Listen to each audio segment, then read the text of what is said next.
An honor. After all the speakers tonight, there have been a lot of different styles. To you, sir, I just bow. I have nothing. That was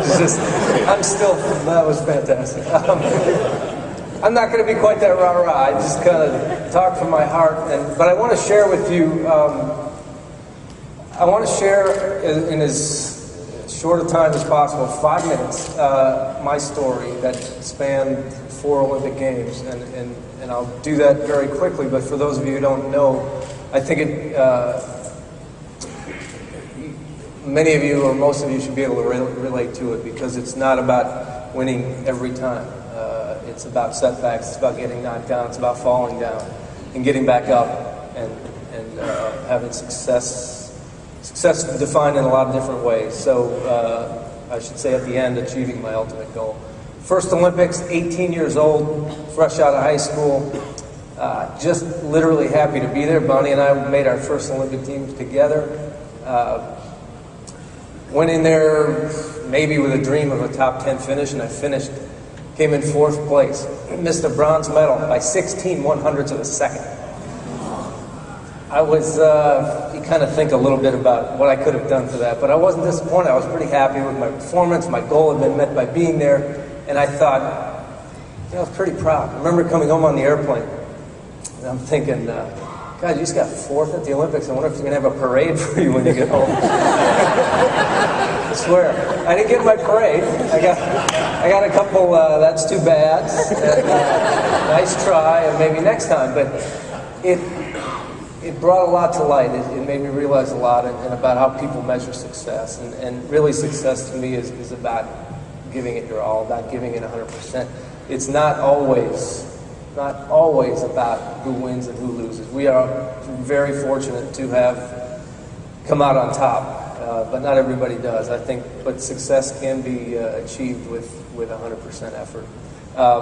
Second Olympic Games, 4 years go by, 4 great years, and my second Olympic Games is when my story became public. About a year before those games, I was the youngest of 9 children in my family. The youngest of my 5 sisters was diagnosed with leukemia. And she went through an amazing year of ups and downs, in and out of remission several times. And God knows why, but these 2 worlds came together on the very same day. My first race at those Olympics, 500 meters, a race in which I was favored for a medal. I spoke to Jane, my sister, for the last time that morning.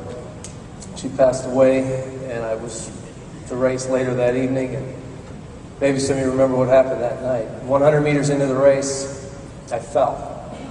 4 days later, in 1,000 meters, I'm leading with just a half lap to go, and I fell again. My Olympics had come and gone. I went into those games as a favorite. I came away having lost a sister and not even crossing the finish line. We all fall down. I said it before. You all will get doors closed in your faces.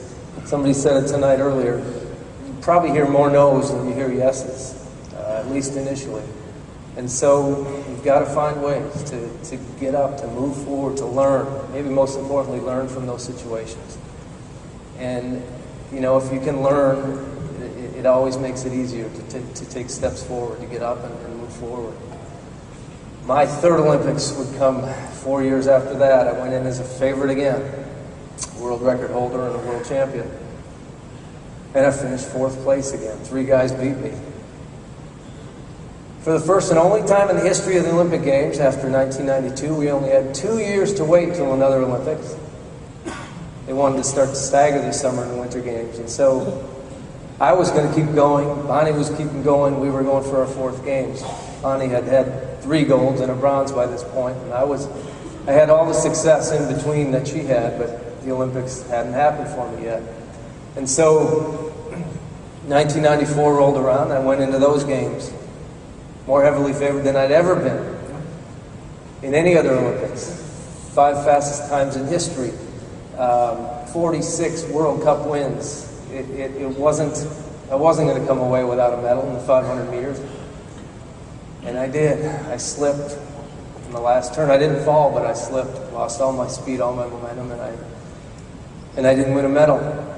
And now I had one chance left, and it was my secondary race. It was a race I wasn't favored to win, a race that a couple of years before I didn't even like that much, but this time I was prepared for it. I worked so very hard, and this time more than, probably the most important thing was I believed. I believed in myself. I believed I had the capability in the 1,000 meters. And you know, the gun went off. It was one of those magical days that we all dream about as athletes, and it all fell into place. I looked up when I crossed the finish line, and the clock said WR, big world record next to it, and I won a gold medal. And it was,